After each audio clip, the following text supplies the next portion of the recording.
The air in the command center felt heavy with despair. Commander Hyuk pressed his palm against the cold metal wall of the evacuation ship, watching his homeworld burn below. Orange flames danced across continents that had been green just weeks ago. Cities that had stood for thousands of years were now nothing but glowing scars on the planet's surface. "How many ships made it out?" Hyuk asked, his voice rough from days without proper sleep. Lieutenant Nari checked her tablet, her hands shaking slightly. 237 vessels, sir. That's about 8 million of our people." She paused, the weight of unspoken numbers hanging in the air. "Out of 4 billion. Hyuk closed his eyes. 4 billion lives lost. 4 billion souls who had trusted their government, their military, their technology to protect them. All gone. Because they couldn't stop the swarm. The swarm wasn't like other enemies they had faced before. It wasn't an army or even a hostile alien race. It was something far worse. The swarm was like a disease that spread from planet to planet, but instead of making people sick, it made their own technology turn against them.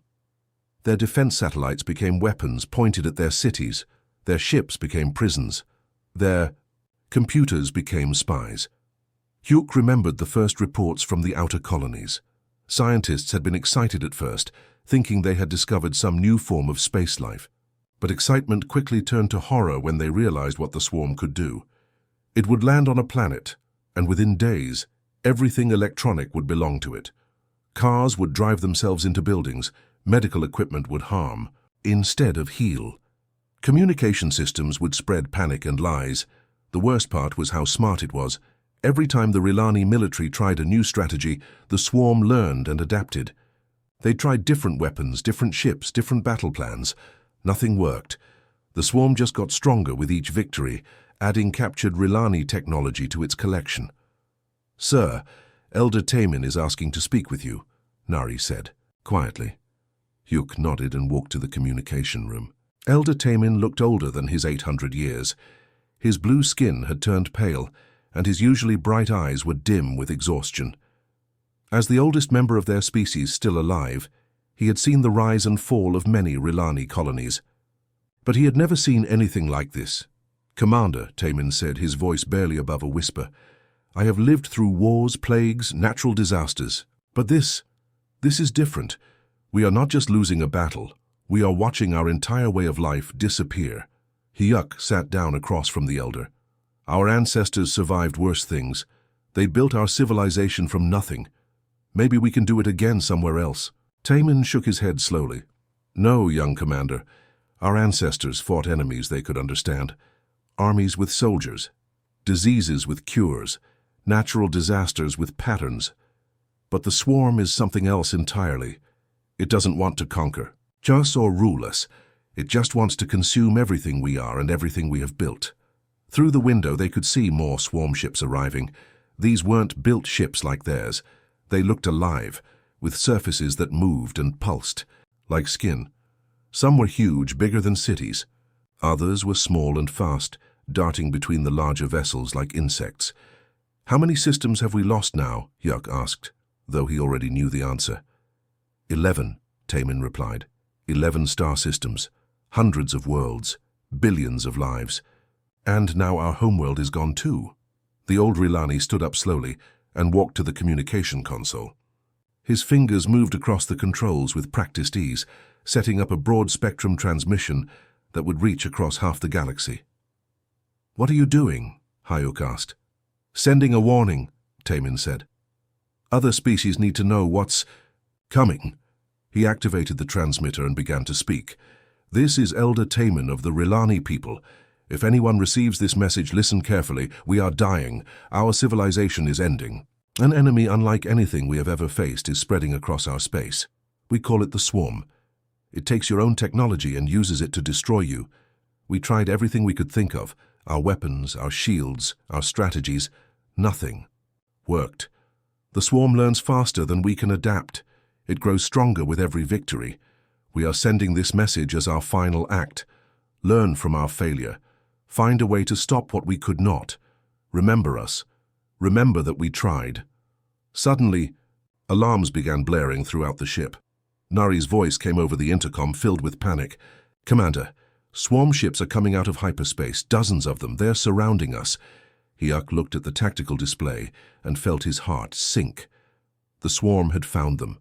After everything they had been through, after the desperate escape, from their homeworld, it was all going to end here. But then something impossible happened. Another ship dropped out of hyperspace, but this one was different. It wasn't Rilani and it definitely wasn't Swarm.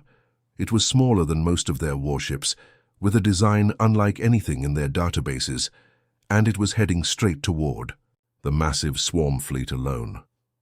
Captain June couldn't believe what he was seeing on his screen.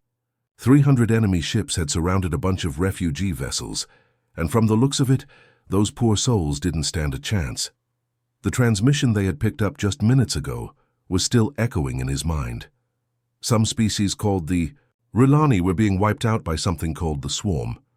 "Captain, this is insane," Lieutenant Mina said, her voice tight with worry. She was looking at the same tactical display, watching as the massive alien fleet moved closer to the fleeing ships. "We're just one ship. They have 300. We should jump back to human space and tell Command what we found here." June rubbed his chin, thinking. His ship, the Soul's Pride, was just an exploration vessel. They had been out here mapping new star systems when they picked up that desperate message. 200 crew members, decent weapons, but nothing compared to what was out there waiting for them. "Sir, those readings are off the charts," said Navigation Officer Day from his station. "Some of those swarm ships are bigger than our space stations back home, and the smaller ones, and there's something weird about them. They're not moving like normal ships. It's like they're alive." Engineering Chief Bora's voice crackled over the communication system from down in the engine room. "Captain, I'm seeing some strange energy signatures from those alien vessels. Whatever technology they're using, it's nothing like ours. And frankly, sir, it scares me." June stood up from his captain's chair and walked to the main view screen.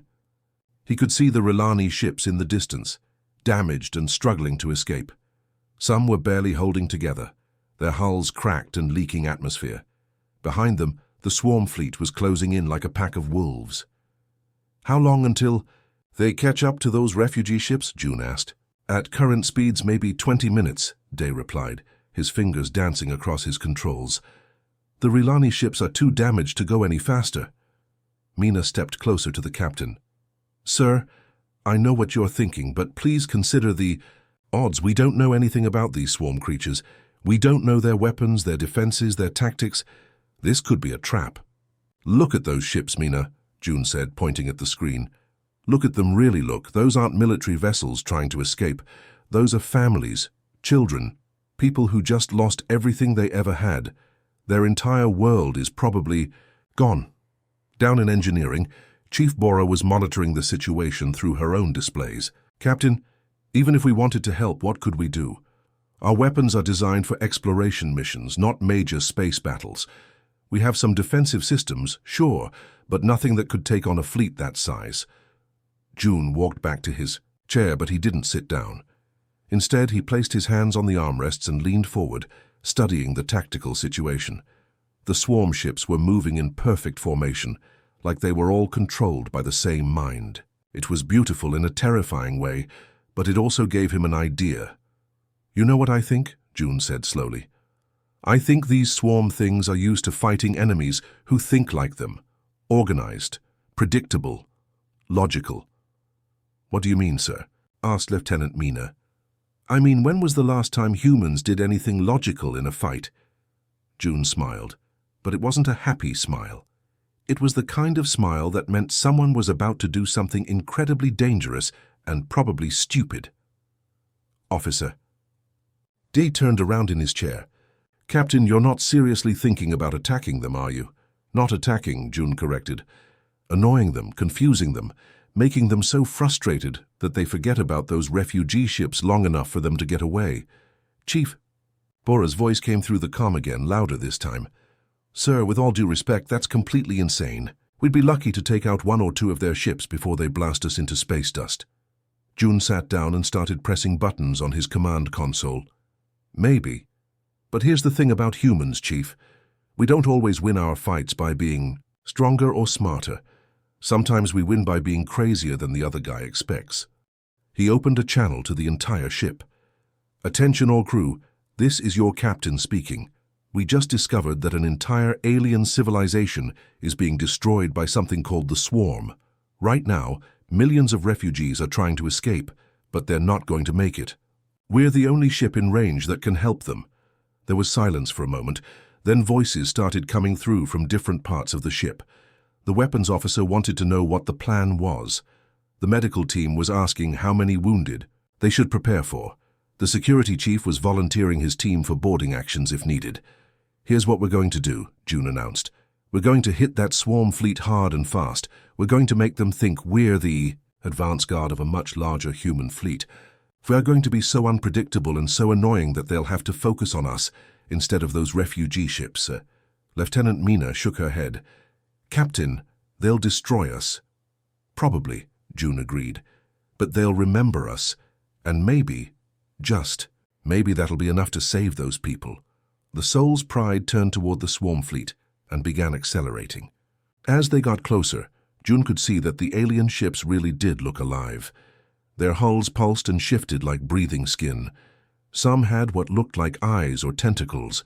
It was like flying into a nightmare. "All weapons, fire at will," June ordered. "Ram anything that gets too close. And remember, we're not trying to win this fight, we're trying to make it memorable." The human ship dove into the middle of the swarm formation, guns blazing. What happened next was unlike anything the galaxy had ever seen. Commander Hyuk picked his way carefully through the twisted metal and broken concrete that used to be Rilani Prime's capital city. The air tasted of smoke and melted electronics. Buildings that had stood for centuries were now just piles of rubble. But something was different about this part of the city. He could hear voices, and they weren't speaking Rilani. Following the sounds, Hyuk climbed over a collapsed wall and found something that shouldn't have been possible. Humans, actual living humans, were here on his dead world, and they were building something. Captain June was sitting on a chunk of broken wall, his left arm in a makeshift sling and a bandage wrapped around his head. Despite his injuries, he was directing his crew with hand gestures and broken sentences. Around him, about 60 humans were working with an energy that seemed impossible given their situation. "What are you doing?" Hyuk asked in his broken universal language. June looked up and smiled, even though it clearly hurt him to do so. "Oh, hey there. You must be one of the locals. We're just setting up some defenses. The swarm will be back, and we want to be ready for them." Hyuk stared in disbelief. These humans had somehow survived the crash of their ship, made it to the surface of a planet crawling with swarm creatures, and instead of trying to escape, they were preparing to fight. It made no sense. Chief Bora was nearby doing something. That looked completely insane. She had taken a Rilani plasma cannon, the kind used on their biggest warships, and was somehow attaching it to what looked like a giant slingshot made from salvaged metal beams. "That won't work," Hyuk said, pointing at her creation. "Plasma cannons need stable power sources and cooling systems. You can't just strap one to a piece of junk and expect it to fire." Bora looked up from her welding and grinned. "You're probably right. But you know what? Sometimes things that shouldn't work actually do work, just because nobody told them they couldn't." Elder Taman arrived a few minutes later, supported by 2 younger Rilani. When he saw the humans, his ancient eyes went wide with amazement. He had lived for 800 years, but he had never seen anything like this. "You are the ones who attacked the swarm fleet," Taman said through his translator device. The machine struggled with human speech patterns, making strange beeping noises every few words. "Yep, that was us," said Lieutenant Mina, who was busy showing a group of Rilani refugees how to make explosives out of household cleaning supplies. "Not our smartest move, but it seemed like the right thing to do at the time." Taman's translator made more confused noises. "But why? You did not know us. We had never met your species. Why would you sacrifice yourselves for strangers?" The humans all stopped what they were doing and looked at each other. Finally, Chief Bora answered, "Because someone was in trouble and we could help. It's really that simple." "But you must have known it was suicide," Commander Hyuk said. 300 swarm ships against 1 human vessel. The math is clear." Captain June struggled to his feet, wincing from his injuries. "See, that's where you're wrong. You're thinking about this like a math problem. But humans don't do math when people are dying. We just do what feels right." Lieutenant Nari, who had been studying the wreckage of both human and swarm ships, walked Over to the group. Her analytical mind was fascinated by what she was seeing. Your tactics in the space battle were completely random. Our computers recorded everything. You changed direction for no strategic reason. You fired weapons at targets that posed no immediate threat. You even rammed ships that you could have avoided. Sounds about right, Mina said cheerfully. But that's exactly why it worked, Nari continued, getting excited. The swarm operates on predictive algorithms. It analyzes enemy behavior and adapts accordingly. But it couldn't predict your behavior, because there was no logical pattern to predict. June nodded slowly. The swarm thinks like a giant computer. It's very smart, but it's smart in a very specific way. It assumes that everyone else thinks like a computer too. Logical, efficient, predictable. And humans don't think that way? Hyuk asked. Hell no, Bora laughed, sparks flying from her welding torch. We think like humans, which means we think like crazy people half the time. Over the next few hours, more Rilani survivors found their way to the human camp. They watched in amazement as the humans continued their impossible construction projects. Someone had turned a crashed swarm fighter into a giant catapult. Another group was building what looked like a fortress out of melted spaceship parts and office furniture. This is all wrong, one young Rilani engineer complained. These structures violate every principle of defensive architecture. The angles are wrong. The materials are incompatible. None of this should hold together. You're right, agreed Officer Day, who was helping to build a wall out of stacked cars and refrigerators. It probably won't hold together, but it might hold together, just long enough to surprise the swarm. Elder Taemin watched everything with growing wonder.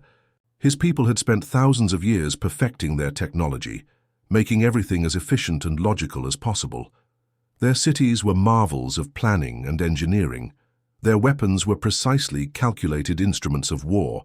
Their battle tactics were the result of centuries of study and refinement, and it had all been useless against the swarm. But these humans, with their random ideas and impossible inventions, had actually hurt the swarm. They had confused it. They had made it retreat, even if only temporarily. You want to teach us your way of fighting? Taemin asked Captain June. June looked around at his crew, who were now working alongside Rilani survivors on various projects that ranged from clever to completely insane. It's not really fighting, it's more like creative problem-solving, with explosions. Commander Hyuk had been thinking hard about everything he had seen. His military training told him that the human approach was wrong, but his eyes told him that the human approach was the only thing that had worked against the swarm. Our entire civilization is based on order, Hyuk said slowly. Planning, logic, efficiency. We've spent centuries eliminating randomness from our lives. And look where that got you, Mina said gently. I'm not trying to be mean, but the swarm ate your entire civilization because it could predict everything you were going to do. The Rilani survivors looked at each other. They were being offered something that went against everything they had ever been taught. These humans wanted to teach them chaos, but chaos had saved them when order had failed. Commander Hyuk made a decision that would change the fate of the galaxy. Show us, he said. Teach us to fight like humans. Captain June smiled, despite the pain from his injuries.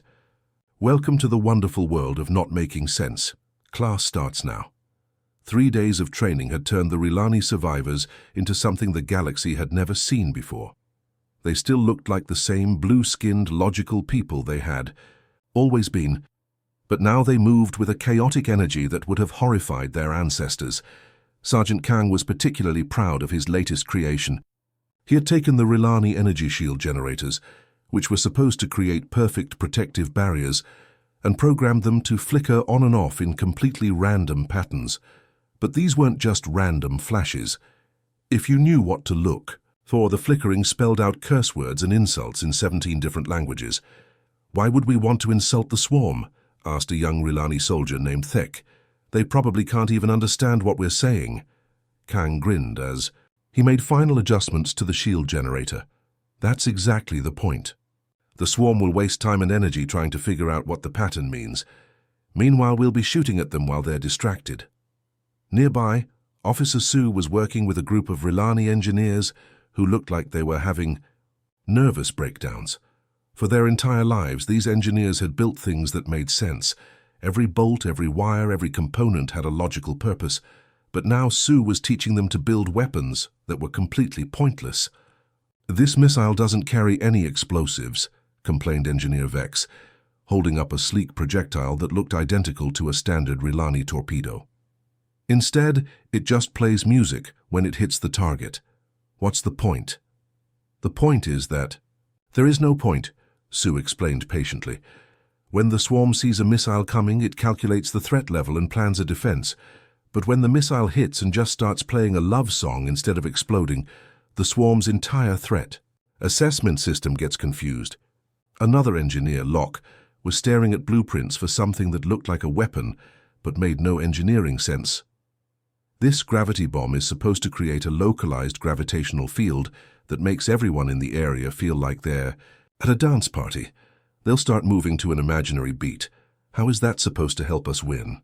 "Because," said Officer Sue, "while the swarm creatures are trying to figure out why they suddenly feel like dancing, our real weapons will be tearing them apart." Lieutenant Mina was running a training session with a mixed group of humans and Rilani. The lesson for the day was something she called advanced confusion tactics.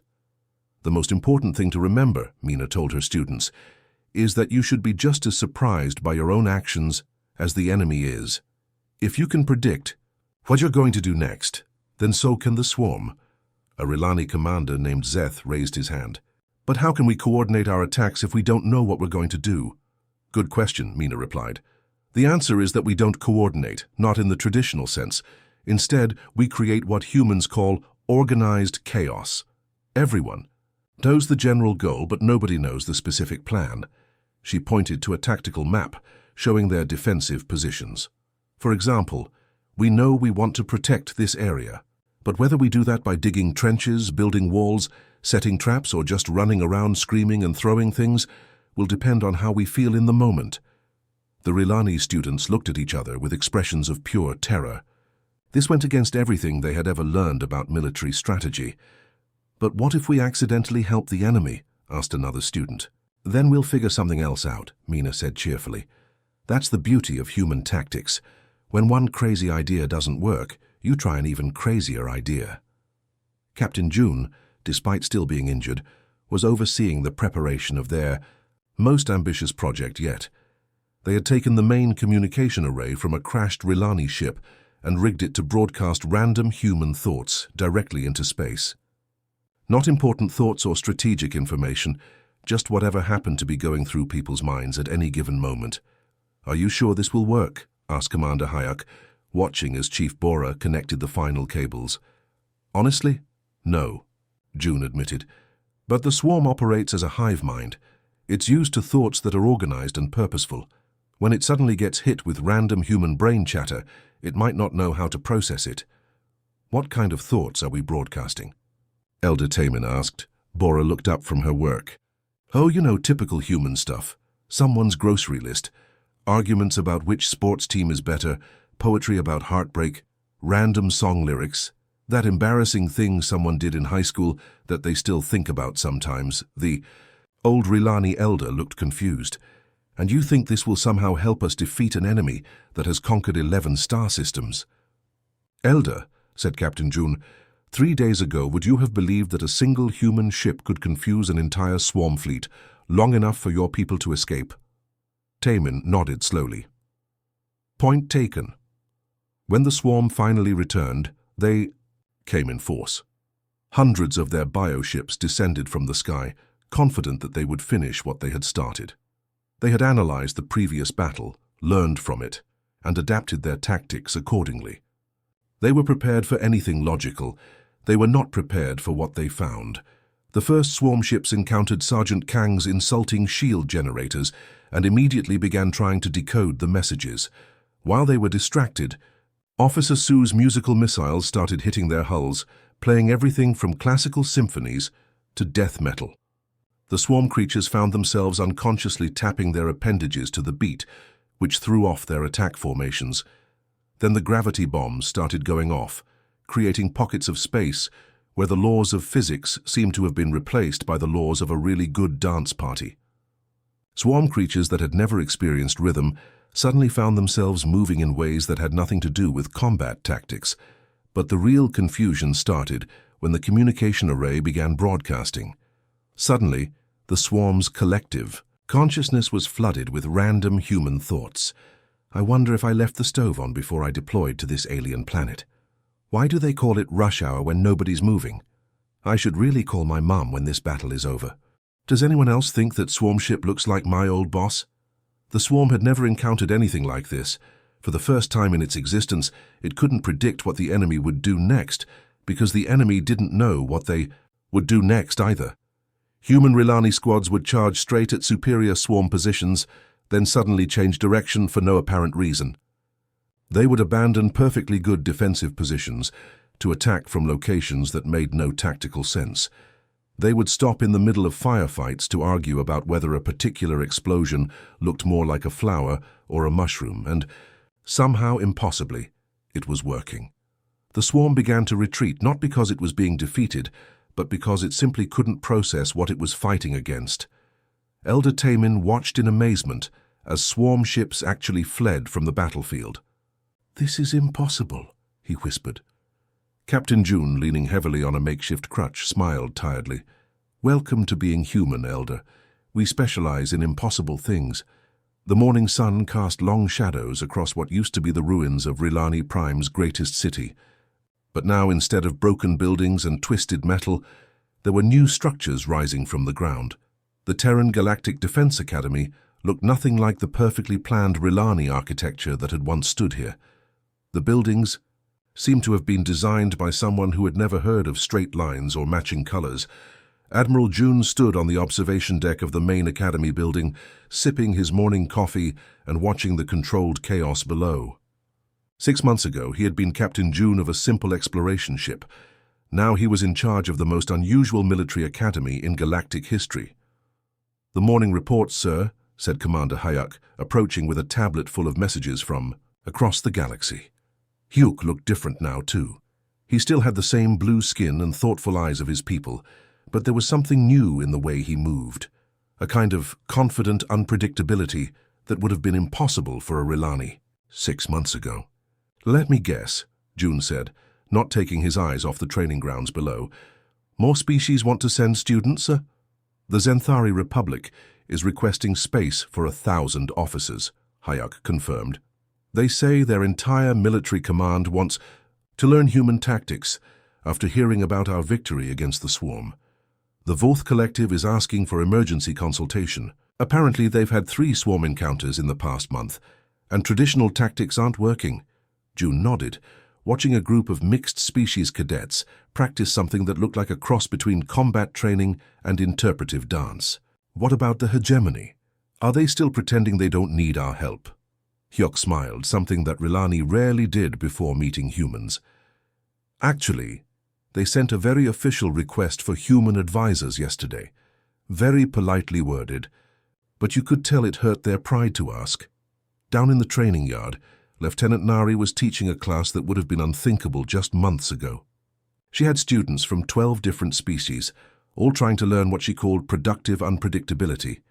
A tall, insectoid Voth was practicing random movement patterns, while a small, furry Zenthari was learning to build weapons that served no logical purpose.